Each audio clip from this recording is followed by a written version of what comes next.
finish by Luka Doncic. Spectacular play. And already an MVP candidate. He'll definitely take that. Not intending to score there. Making big plays and big shots. 38 points, 13 assists, and 9 rebounds. And all smiles for Luka Doncic. Welcome back to The Jump. I'm Rachel Nichols here in Los Angeles with Paul Pierce, Robert Horry. Joining us remotely again is our friend Zach Lowe. And guys, let's talk about Luka Doncic. Started the season slow for him, putting up regular all-star averages of about 24, 6, and 6 over his first 4 games. But the last 3, he has taken off, dropping almost 33 points, 13 rebounds, and 10 assists per game. Zach, what's changed for Luka?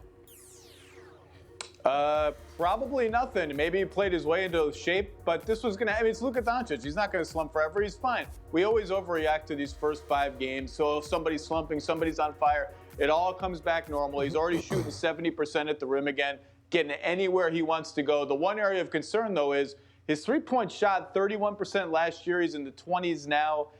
That's got to get better for him to really, really reach the apex MVP level stage, I think. But that's coming along slowly. Everything else, you just got to give these guys time. He's Luka Doncic. He's fine. Yeah, absolutely.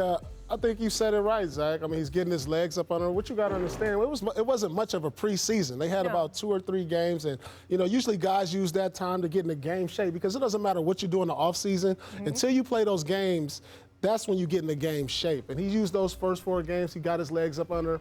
And this is the Luka Doncic who most of us predicted is going to be MVP this year, and he's playing at that level right now. Yeah, he's playing at the MVP level. Like I said last time I was on the show, he was not in shape yet. Now he's rounding in shape. No, you did. You called it. And that's a big difference in this game. People don't understand when you have a shortened offseason, when you go long into the playoffs, you take even more of a rest in the offseason to get your body right because when you have a lot of minutes played like this guy, you take a pounding. So your body has a rest. And then when you come back, you kind of ease your way into it. And I think also everybody told him he was going to be MVP, so I feel like he had a little pressure on him. Yeah. Now he's starting to relax because when you put pressure on yourself like that, you try to do too much and your performance falls. Yeah, and look, I know, and I talked to him about this before the Christmas Day game. He has a lot of experience dealing with pressure, right? He's been a prodigy since he was 13 years old. He's played with men older than him.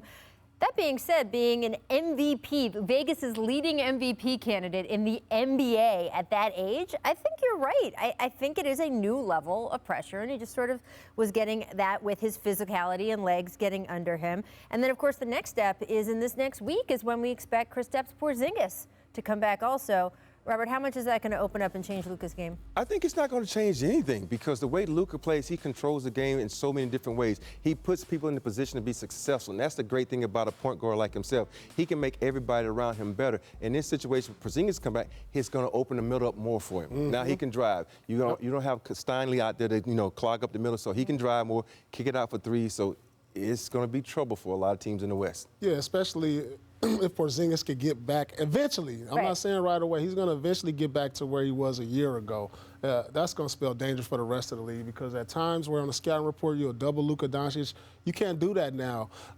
Once you have Porzingis out there at times when you put them in the pick and roll, that's a scary thing to watch. Those two in the pick and roll, LeBron and AD, they're right up there with those guys as far as pick and roll 2-man games. Well, and Dallas has already changed its starting 5 once. They're starting Cauley-Stein and Maxi Kleber now. That lineup that we all thought we would see, Josh Richardson, Luka, Tim Hardaway, Dorian Finney-Smith, and Porzingis rounding it out, that has really, really big two-way potential. You got great offensive players and a few great defensive players, including KP, who's a really, really elite rim protector. That's the lineup I want to see, and I'm interested to see if Rick Carlisle goes to it once Porzingis is back, because that's the highest ceiling version of this team. But Luka is Luka no matter who he's on the floor with. But more talent helps. Absolutely. Klebo, you mentioned really good last night. And the fact that they pulled out a clutch game is something that they hadn't done consistently last season. Luka had promised going into the season, we're going to have learned from our mistakes. We're going to be better at it. And in fact, last night they were. Now, if there's a winner, that means there's a loser. So on the other end of that game was the Nuggets. They are now 3-5 on the season. That's good for 12th in the West at the moment. Zach, I know you had the Nuggets when you did your tiers as being in a pretty good tier. So what has gone wrong so far this season? Well, this one's easy. They're 28th in defense. And when you're 28th in defense, you ain't going to win a whole lot of games. And that's just the bottom line. If you're that bad, you're that bad.